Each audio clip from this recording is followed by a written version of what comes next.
وطن اصلی اس جگہ کو کہا جاتا ہے جہاں انسان کی پیدائش ہوئی ہو یا اس نے کسی جگہ کو مستقل رہنے کی جگہ بنا لیا ہو اور تا زندگی وہی رہنے کا عزم و ارادہ ہو۔ اگر کوئی شخص اپنے آبائی وطن میں باپ دادا کے وطن میں رہتا تو نہیں ہے مستقل، مگر کبھی سال 2 سال میں 1-2 روز کے لیے وہاں آ جاتا ہے، پھر بھی وہ وطن اصلی ہی کے درجے میں ہوگا۔ جب بھی وہاں آئے گا نمازیں پوری پڑھے گا۔ دوسری صورت، اگر کوئی شخص اپنے وطن اصلی کے علاوہ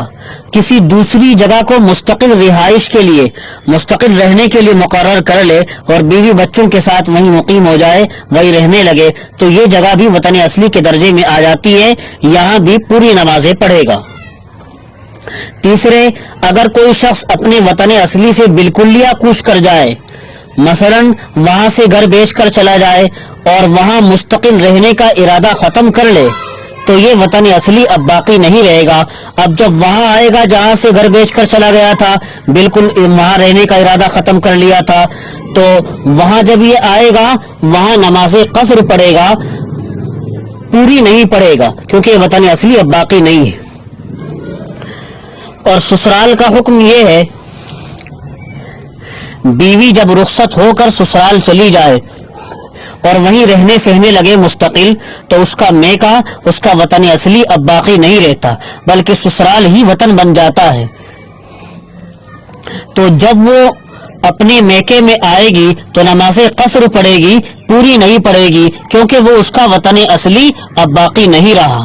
میکہ اس کا وطن اصلی اب باقی نہیں رہا۔ اور دوسری صورت یہ ہے، وہ بیوی جو اپنے میکے ہی میں مستقل رہتی ہے،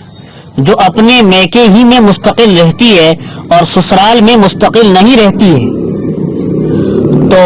میکے میں جہاں مستقل رہتی ہے وہ تو اس کے لیے وطن اصلی ہے، اور سسرال میں جہاں مستقل نہیں رہتی ہے وہ اس کے لیے وطن اصلی نہیں ہے۔ لہذا یہ میکے سے جب سسرال جائے گی تو جب تک 15 دن ٹھہرنے کی نیت نہ ہو تو وہ سسرال جا کر قصر ہی کرے گی، نمازیں پوری نہیں پڑھے گی۔ اور جو حضرات مستقل کہیں پر نوکری کرتے ہوں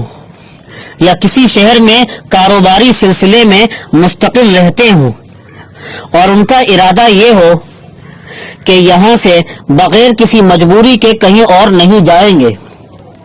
تو یہ جگہ بھی ان کے لیے وطن اصلی کے درجے میں ہوگی اور وہ یہاں نمازیں پوری پڑھیں گے۔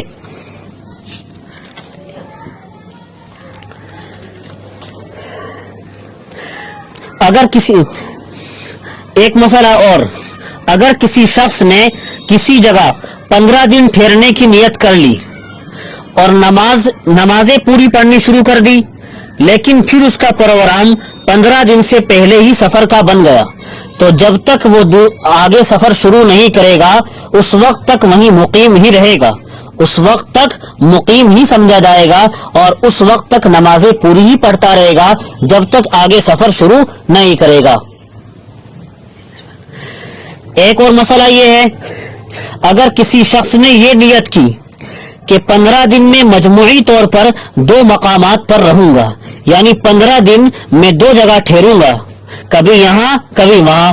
تو اگر یہ 2 جگہ الگ الگ آبادیوں کی حیثیت میں ہوں، مثلا میرٹھ اور مظفر نگر، تو ایسا شخص مقیم نہیں ہوگا، بلکہ دونوں جگہ قصر کرے گا، دونوں جگہ نماز پوری نہیں پڑھے گا، کیونکہ یہ دونوں الگ الگ آبادیاں ہیں۔ اگر ان 2 جگہوں میں اتصال ہو، وہ 2 جگہیں ملی ہوئی ہوں، مثلا بڑے شہروں کی 2 الگ الگ کالونیوں میں، بڑے شہروں کی 2 الگ الگ کالونیوں میں مجموعی طور پر 15 دن ٹھہرنے کی نیت کر لی،